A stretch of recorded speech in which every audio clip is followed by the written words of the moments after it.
Yep. All right, I'm starting the event, and I'll be but when we start, quickly explain what's going on. All right. Like, yeah, of course, yeah. what we're doing today. Okay. Yeah.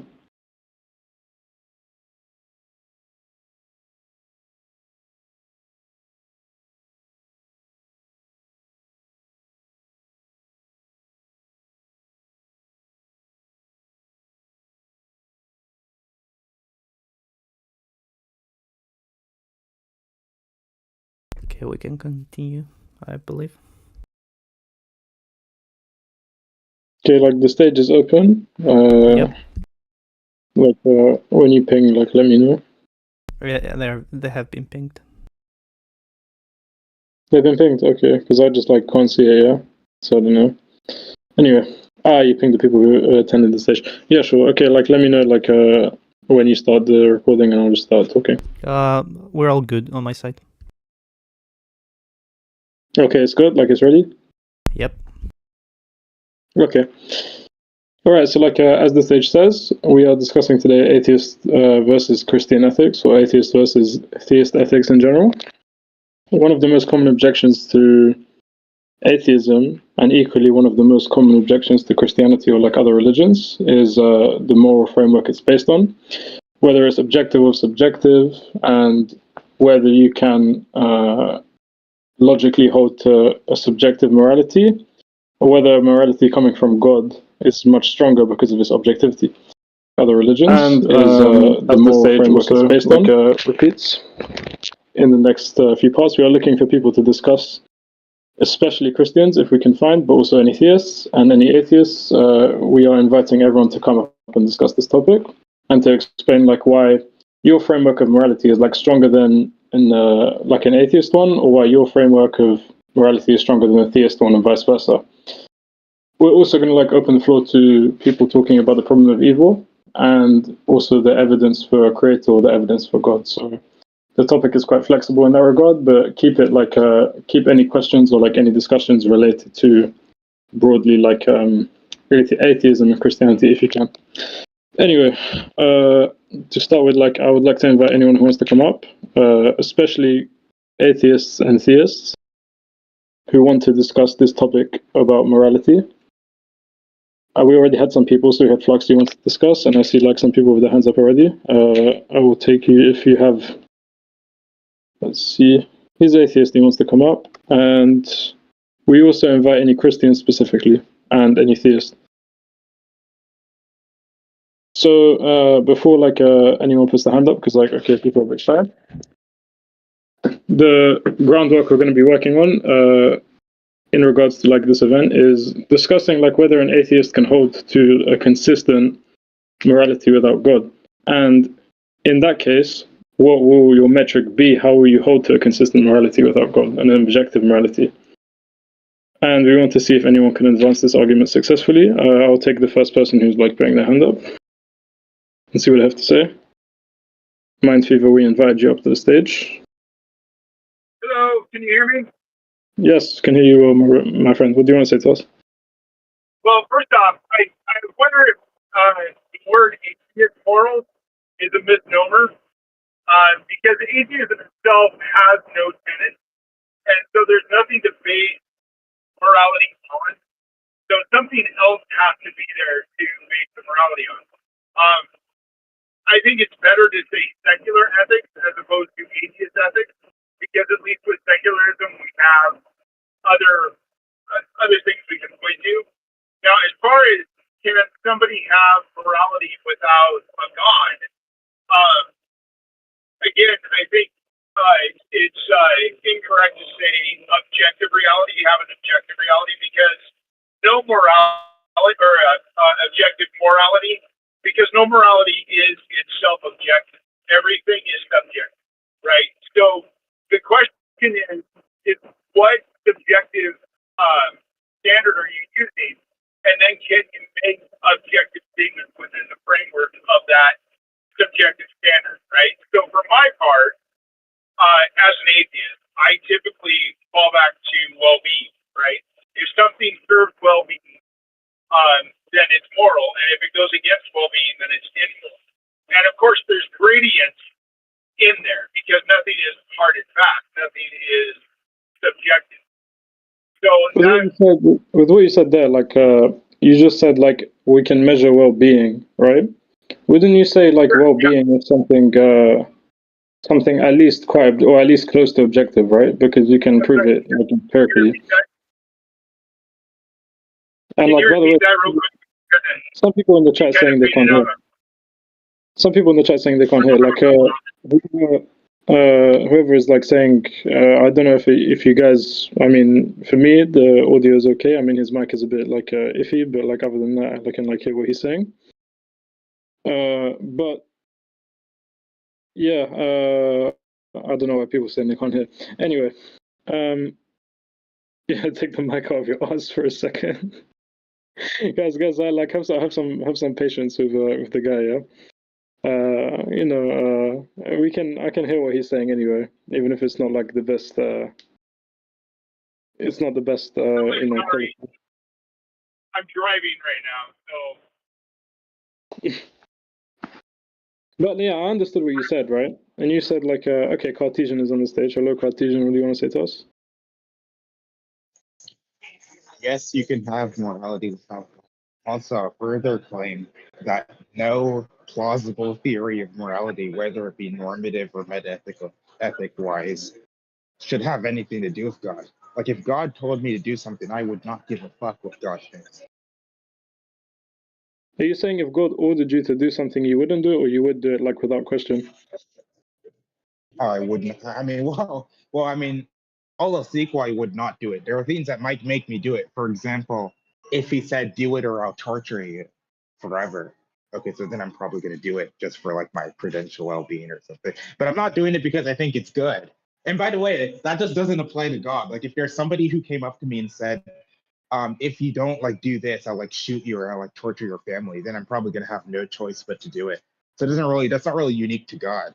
But I wouldn't do it because I think it's a good thing to do. I mean, I guess the next point would be like, do you believe what God commands is good? Like, do you No. believe what God commands is always good, or you believe that God can like command something negative, and we can examine it and prove it to be negative from our point of view against God's will? Yeah, I think God could command things that are horrible. Yeah. Let's see. I want to see if we have any like religious person putting their hand up, so we can have like some. Like whilst they're not here, I'll like take it through its paces. Like because obviously when it comes to God, if you assume the nature of God to be like omniscient and all good, right? Obviously this is a key caveat because God doesn't have to be all good, right? But like if you assume the nature of God to be like all knowing and all powerful, would that by default necessitate that he's also like based on his knowledge, he's ordering what is good, or God can take like an evil posture even though he's all knowing? Well, given that morality is subjective, so if you're all knowing and all powerful, you know, that doesn't actually mean that you do things that I think are good. For example, there could be a being who's all knowing and all powerful, and they just like torture everybody. And it's like great for them because now not only do they know how to torture everybody, but they're powerful enough to torture everybody. But I would say that's a horrible thing to do. Now, maybe that being might think torturing people is great. So that might be that being's view. But I think that would be evil. Yeah, I guess the next point is right. Like if a being is like all knowing, omniscient, self sufficient, when it comes to like evil and like torturing people, like there's a certain level of like sadism there that I don't know if you can apply that to like an omniscient God. I mean, obviously we can't make any comments about the nature of God because like, you know, who are we to say what the nature of God is? We don't know ourselves, right? So like even if we were to say we can't apply attributes to God without any like evidence of it. So like I agree with that in that way. But then in the theistic perspective, at least for organized religions, they are holding to the concept that God is all good. And they would follow God's command because they assume that his nature is all good in any case. And this is why I want you know, someone religious to come up on the stage so we can ask them about it. We're still asking for any Christian, any theist as well. if anyone wants to come on stage. Nihal, like, Really. So I Okay, hello, think that sir. whether I'm a thief and just quite hold on, just quite briefly, I think that okay, so if God tortures a bunch of people, so whether he's all knowing or all powerful, it doesn't change anything concerning whether or not he's a piece of shit. yeah, I mean, the thing is, then people would ask you, how can we prove that someone is a piece of shit, right? For our morality framework, and like, which framework do we hold to prove someone's a piece of shit? If someone has their Yeah, hand up, good. So I don't think the resources need to be that robust. Okay, he's torturing a bunch of people. People who torture a bunch of people are pieces of shit. So that's a very plausible argument, I think. So I don't think the resources need to be too heavy to prove that. by the way, Granger, we have this person in the putting their hand up, and they looks like they have like a different opinion. So if we can bring them to the stage. Nihal had something similar, I believe. Okay, go ahead now. What do you have to say to us? Okay, hello. So I'm a theist, and I believe there should be a God to existence of a God, and the whatever God commands is true. That's what I believe is. So the question of this is, can you find morality without a God? And I say like no, definitely you can't find the morality without a God, because the thing is not that what is wrong and what is right. That's what I believe. The question is how do you measure this thing is wrong or this thing is right? Because morality can be go on a different perspective, like if someone think this is wrong and other think this is right, so you must have a suitable system to define what is the morality. And if you say that something this morality the thing rules that we have, the lying is not a good thing, and things like this comes from the evolution, the process of evolution, so that's just for the survival. That's not for the like the real morality that we should have. So that's just because survival that we have, and that's not the case, because the theory or the evolution, the morality does not come through the evolution. It's just because of a survival. That's exactly what I believe is. Yeah, okay, a few things here. Okay, whatever God commands is whatever God commands good. Okay, the answer is no. Okay, here's why, because God could command you to rape your sister and shoot up schools, but that would be bad. So it tells us that it's not the case that whatever God commands is good. Okay, then the second thing is like, well, does morality come from evolution? So I think there is a distinction here between what is the causal, like causally speaking, what's the origin of morality, and then what is the meta-ethical theory. Now, I think when I talk about morals, I'm just talking about what I care about. So there are things I care about and I don't care about, and there are preferences and attitudes I have. Okay, so that's where my morals come from. Now, where do those attitudes I have come from? Okay, well, partially they come from evolution, not fully, but partially.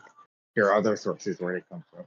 Okay, so there's a difference between what's the causal source of the moral attitudes, as it were, and then what actually makes the moral statements true, which are just the attitudes I have.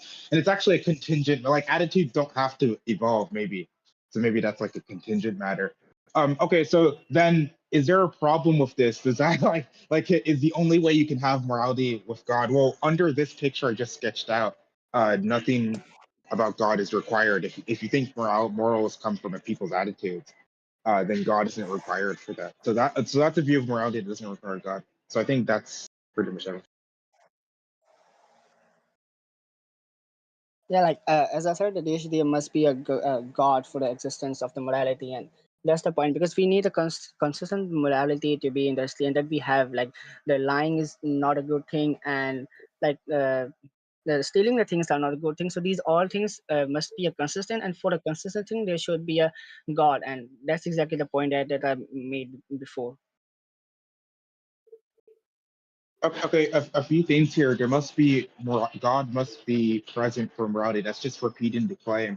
You need a morality that's consistent. Okay, yeah, that's true, but you could have that without God, as I just outlined earlier. For example, your attitudes could be consistent or inconsistent. And also, the picture I sketched out about morality doesn't require God in any way. Okay, so there's a repetition of the claim. There's stuff about consistency, but that's also fine with my view. And then Okay, so like all you're saying is it's my point of view. So like God, the universe that doesn't goes, or the at least the world doesn't works on the personal preferences. It needs a constant system to make a the truth through all over the world. Like for example, if I say that lying is wrong because there's something someone has fraud to me, and you say no, it's not because I just need money to eat. So that doesn't make any sense. We will just fall into a contradiction that either this is wrong or this is right. So we'll fall into the personal perspective issues, and that doesn't solve the question that can you find morality without the God? And it's very clear that you can't find a morality without a God, because you need a constant system, and human can be on a constant Sorry, system. For example, science is not a constant. Nihal, please Yes. just be a tad bit slower so people can understand what you're saying. If that's possible. Yeah, I'll like transliterate what he said quickly because some people in the chat said they can't understand. So he said, what he's saying is that like Cartesian, when he said that like he has like some criteria that he holds to for a moral framework, he's saying that his morality is not consistent, meaning like he's saying he has a subjective morality and it's based on like his opinion, right? But Cartesian is saying like it's not necessarily like a wrong thing, doesn't necessarily invalidate my morality if it's based on like my opinion or my understanding, right? And then Nihal is saying he doesn't accept any morality that comes via human opinion. This is what he's saying. Anyway, go ahead. Yes, I was saying that anything that comes from the human is not a consistent. For example, one of the biggest proof for us is the science. Science is not consistent. It continuously gets changed. Like every single time we just find another theory, we say another theory is wrong. So this exact same thing do apply to the morality. Like if we say that okay, like morals, this moral is good, and after some time we find okay, this is not a good. So what happened to the people that was killed just because of that one reason before to find okay, this moral is not good? So that means we need a system that is predefined, that is defined designed by someone who has the extra intellectuality than the humans do have, and that's the God, that's a supernatural power. And that's exactly what my argument is about the morals, and that's exactly what is truth, I So, believe. do we have perfect Yeah, morals Nihal, then? by the way, Nihal, some people in the chat they ask you to slow down just a bit so people can understand. But anyway, continue. Okay, my Granger had a bad, question. I will be. Yep. Do I have Nihal, theist yeah, and go ahead. who's atheist here? Fluxy and Cartesian arguing like the atheist point of view, yeah? Roxian and Cartesian? Fluxy and like the two guys on the stage, Fluxy and Cartesian are like arguing the atheist point of view. Oh, I see Cartesian. I don't see. Yeah, it Oh, doesn't you mean matter. Just get to the point. Yeah, go ahead, yeah. We are asking, so the guy Nihao is saying like anything is based on an opinion of a person, you know, it's fallible, right? And we can't accept it because the fallibility of a human means we can't derive our morals from that. And this is the point he left off on. And like if you want to add to that, or if like Fluxy or Cartesian want to respond, they can go ahead. Oh, sorry. I was sorry. I was going to study. You're breaking up. Yeah, no, he's back. Okay, he's back. Yeah, go ahead. Yeah, sorry. I said I was talking to someone. Just tell me roughly what points were made. I can respond to everything. Yeah. So he said basically like the human being is like fallible, right? And every human being is fallible, and therefore, like if moral framework as a human being, your moral framework always have like some level of error in it, so it can't be trusted. You can't hold to it, is what he said. So it has to be from God. It has to be from Okay. like a supernatural God. Okay, yeah, good. So there's a few things here. Okay, so humans are fallible. Well, that's fine because knowledge doesn't require infallibility. So you can know things without being certain about them. Now, if you think that if trusted, if you genuinely By the believe way, that, like, you should be in a yeah. mental. Huh? Sorry, like just cut off on me briefly, What? but no, go ahead, continue. Yeah, so I was saying like so you can trust things that are fallible. If you genuinely thought that you couldn't trust anything just because it was fallible, if you actually believe that, what you should be in a mental hospital in like a padded room, because if you actually thought that, then you could not trust anything, almost anything. So when I say this is literally a psychotic view, it's not even an understatement. It is just complete psychopathy. So no, just because something is fallible doesn't mean you can't trust it. Also, normative views, because on my view, normativity is subjective. Normative views can be true or false dependent on the perspective. And so even God's morals or God's attitudes or God's moral views can be false depending on the perspective. So for example, if God says that it is wrong to be in a homosexual relationship, that will be not only just false, but egregiously false from my view. Because I think the right metaphysical view is that morality is subjective, not objective. How's a perfect being to have an imperfect thing like falsifiability? Like, Yeah, Can you because speak so up, if please? morality, yeah, I think I heard most. I think he was just asking how could like a omniscient, all-knowing being like have a false moral view or something. Okay, no, well, if God morality is God is perfect, and you stated an imperfection. yeah, but He is like no, that but by even definition. perfection, no, but even perfection is subjective, right? So Define something it. might be perfect to what? No, even perfection is subjective. So I'm saying what Define might it. be perfect from God. What did you say? Define perfection. No, I don't think we need to define perfection. I think I can just say I'm using the ordinary English understanding of perfection. And so then my view is that And that if doesn't mean normativity is subjective, right? Well, perfection is a normative property. So that means perfection would also be subjective. So what might be perfect from God's point of view might be imperfect from my point of view. doesn't matter. You're fallible, and that's a perfect point of view. Why would we take yours over the perfect view? Yeah, but when you say I'm fallible, so what you mean, so the relevant sense of fallibility here would be that, like, I don't have full knowledge. If I think moral truths come from attitudes, then I'm fallible insofar as that I don't have full knowledge of what all of my attitudes are, you know, and God would have full knowledge of what his attitudes are. But that's actually irrelevant because my point is that God's moral views can be egregious to me, and when I say God's moral views are egregious, there isn't an objective moral fact of the matter because morality is subjective. You're assuming that So I didn't hear an objection to anything I said there, so I'm not sure what to. you're saying that morality is subjective. What was your arguments for that again?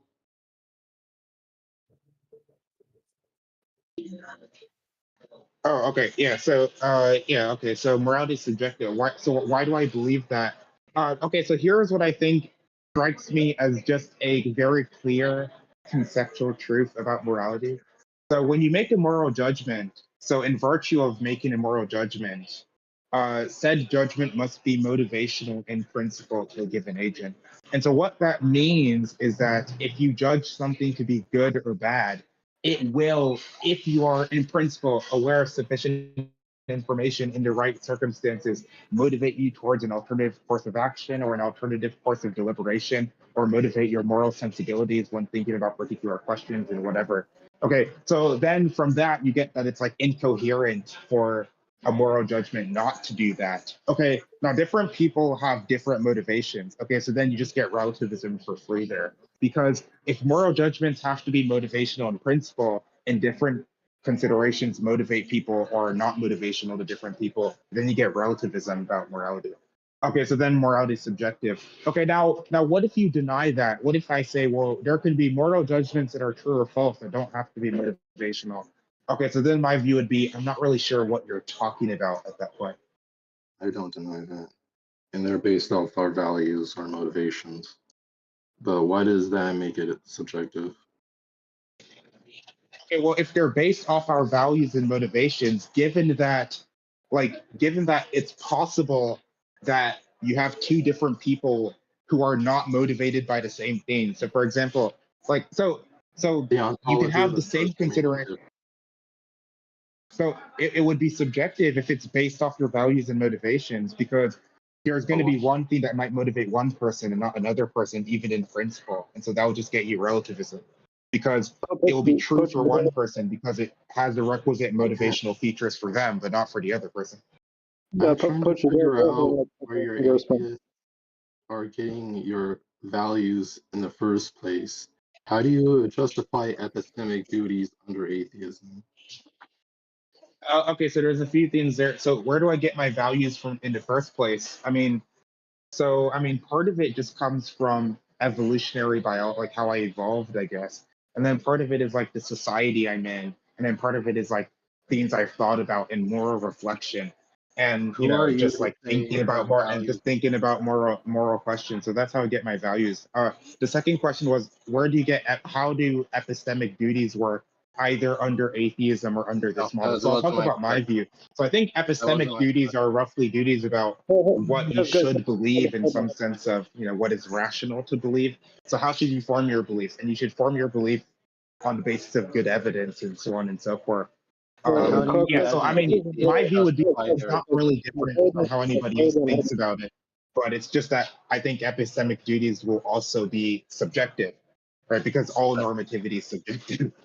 Oh, Cartesian, by the way, this guy, like, there are some times where you're talking, he just like asks like a clarifying question, to be like charitable to him, like, if he's asking a question, like, whilst you're speaking, it might be that you're not hearing it, but like, if you do hear it, like, let him get How the. would you expect me to hear him when he's like talking over it? I don't.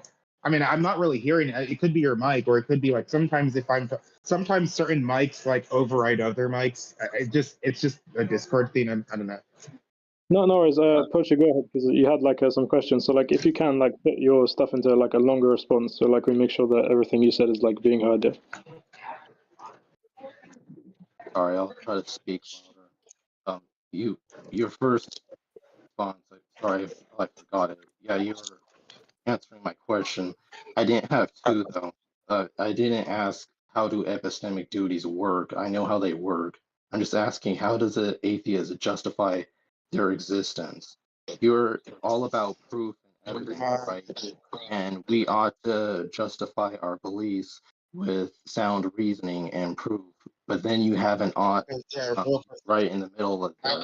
It's our moral duty to justify our beliefs with evidence and reasoning to the best of our ability.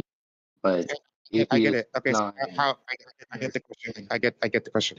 So how do you justify the existence of epistemic duties? Well, what it is for there to be epistemic duties is for me or somebody else to have a certain range of attitudes, and then I figure out that I have those attitudes through introspection. Okay. Doesn't Yeah, make just to any make clear, sense. like this is his answer, right? So introspection is where he gathers his morality from. Okay, No. well, there's a Introspection. moral law. No. Wait. Is it So true? that's interest. So no. Hold on. I get my Good. morals from my attitudes, and then introspection is a process you can use to figure out what your attitudes are. All I'm not introspection is asking is where just you kind of get like it from the looking in and process. reflecting on your You experiences. can make up your own morals illegally. There is a moral law you are bound to, and you have to use sound reasoning. You can make up your own, but that will be wrong for you to do. I'm just No, asking I don't how. think I make up. Hold on. So there's. I don't think I make up my morals. I think they come from my attitudes. Now, if you're saying there's some kind of objective moral law, well, that's just the sort of thing I would reject. Who are you to make up? Okay, not make up. I know they come from you, but it's like now you're putting yourself in the position of God, where we all have to bow down to like your subjective like world. No, Like, my view. So this is very confused. My view was that my morals come from my attitudes. Okay, I tend to interpret other people's morals to come from their attitudes, but so this is just a view, just like a metaethical view. Okay, so I don't know where this stuff about bow down is coming from. That's just like all that's just rhetoric. I don't because know I'm why not you're at thinking of that. because I'm not asking where do they come from. I'm asking how do you as an atheist justify their existence, and you're just Yeah, saying where do they come from. yeah, I can I've already agree with answered you. that. They probably come like that. I've already answered that question. So just stop talking. I've already Yeah, answered that but question. yeah, you Because answered it, but it doesn't solve the problem. hold on, just calm down. What it means for there to be moral truths is for people to have certain requisite attitudes, and then how do you know those attitudes exist? Well, through introspection. Okay, so that's how you justify the existence of moral truths. I know you understand their existence, but atheism can't justify it. Only theism. No, That's no, what I'm that's not true. I just gave you justification for the existence of moral truths. Yeah, but have you heard of the atheist in the garage analogy? No, but I don't see what that's relevant to. You said how I'll do I say why it's justify relevant. you were asking how I justify the existence of moral truths. I just sketched one out for you, and you didn't like, and then you just like said I didn't do it or something. You're just wasting people's time. So either you can like Or critique the argument I gave that I am. showed irrefutably that moral truths exist, or you can just like stop rambling. I don't. What's the point of this sort of weird game you're playing? Truth, You can you don't intervene? understand my critiquing. Okay. You did answer me. I'm saying that doesn't solve your problem. Okay. What's the And problem? atheism cannot justify the existence of moral duties. You did answer, but that doesn't Do you mean your think I can answer solves justify? it. Do you think I can justify the existence of people having attitudes? You understand where they come from, but your Yeah. worldview does not justify it. My worldview Okay? doesn't justify the existence of attitudes. The existence of epistemic duties and therefore Okay. morality. Does my You can world understand where does my worldview justify the existence of attitudes? Yes or no? no. What? Hello? Did, He said no. he said no. Okay, so then now my question would be what worldview does justify the existence of attitudes? Because my view is that okay, Theism. well, I think there are entities that have attitudes, like there are biological organisms like humans and maybe other organisms that have attitudes and preferences and so on.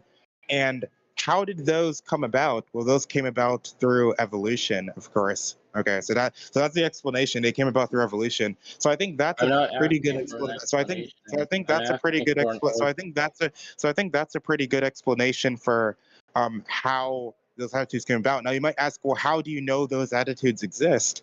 And then my view would be, well, you know those attitudes exist No, through not my introspection, but question. you also know that those attitudes exist through other domains of science like psychology. Okay, so we have an explanation for how they came about and we know why they exist. Now, when it comes to moral We both truths, know that. on my view, what it is to say that there is a moral truth is just to say that people have a bunch of attitudes, the right kinds of attitudes. And I've already explained why we believe attitudes exist and where they came from. And so I then, wasn't on my asking view, for an there's nothing explanation. left to answer. I wasn't asking for an explanation. You're misunderstanding.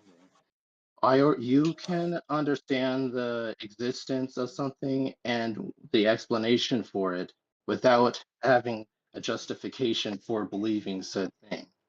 So Then let I me don't give know what my you mean by prior analogy. justification. I don't know what you mean by that.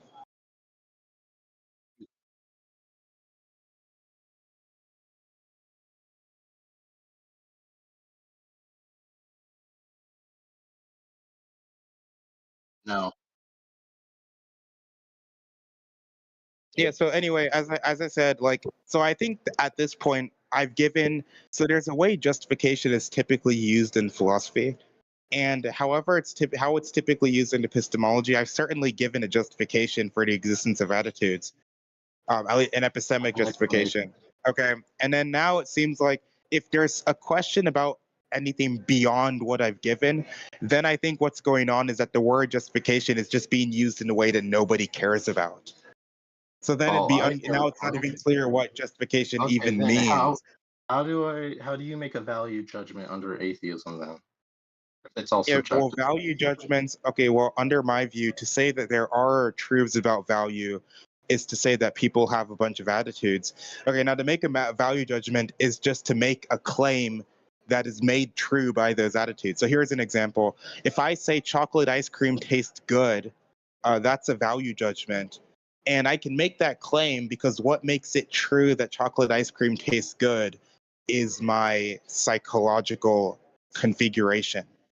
You But know, you can which is why never, I can as an say that atheist, chocolate say ice cream, something which is why true. I That's can all say you're that chocolate ice cream tastes good, and somebody else can say chocolate ice cream tastes bad, and we can both be correct because we both have different psychological configurations.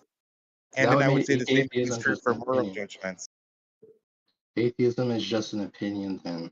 If everything Well, is just atheism, Well, I don't. Well, if you're asking is the question if morality is subjective? On my view, yeah, I would say How do you morality is make subjective. But how do you make a judgment that morality is subjective? That would just be your subjective opinion that it's subjective and not true. No. This is very You don't have anything confused. So when you say Good. morality is subjective, you're saying that moral claims are subjective. You're not saying that meta-ethical claims are subjective. So when I say morality is subjective, that itself is not a moral statement. That is a meta-ethical statement. And so then I think that's objectively true. So I think it's objectively true that morality is subjective because I think the moral claims are subjective, not the meta-ethical claims. Just based on them being in biology or something, because it's like how do you we're supposed to justify our beliefs with evidence and stuff, but it's like Okay, please, okay. Can I please take a moment because I think you had plenty time to talk to Cartesian, and I would like to Yeah, I don't think he knows what he's talking about. You can go. It's fine. I would like to talk to Cartesian about subjectivism.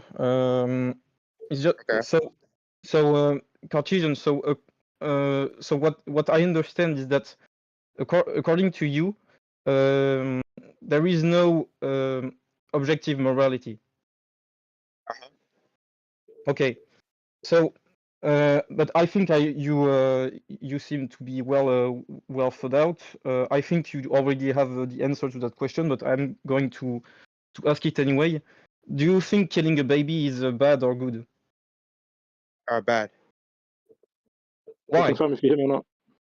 Yeah, we can hear you. Because it ends the experience of a sentient being and it causes suffering. Those are the main reasons. Well, if I don't know if you're a psychopath who doesn't care about anybody, you don't care about the baby, so you know. I care about the baby. Yeah, but the psychopath doesn't. So who is right and who is wrong? Are you asking who's objectively right? Yeah. Oh, there's no objective morality. Why? Because I think I already explained, but I think morality by definition is subjective.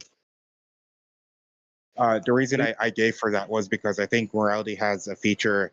I think moral judgments have a feature of intrinsic motivation that entails that they're subjective.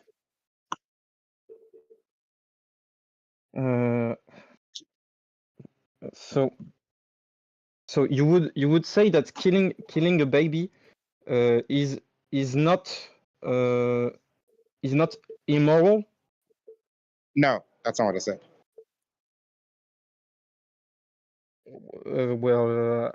I don't really know how to respond to that because I would my think view that is that it is killing a baby. Wait, brother, please. My view is that killing babies is immoral. Guys, Yeah, please but don't- why is why Because do you we say said that, so. Because we said I've so. already We answered- made I've up already answered the this morals. question. No, that wasn't my answer. You're asking me the same. Like you asked me, you started off asking me these two questions. I answered them, then you just repeated the same exact question. Yeah, so but all I I'm gonna say is don't what I said understand. earlier. Okay, do you want him to kill a baby or what? How you form your So morals? which part did you not get? Well, yeah, which part did you get? It's just that for me, killing a baby is objectively immoral. Like I don't know how to explain it. It's just wrong. You said killing a baby is objectively immoral? No, immoral, not moral. Yeah, I agree. It's immoral. I agree it's immoral. Okay, so what? Okay, What's your point? It's So just what that is your you're what's your saying point? you're. I think maybe I got that wrong. You said that according to the psychopath it wasn't wrong. So therefore, It might not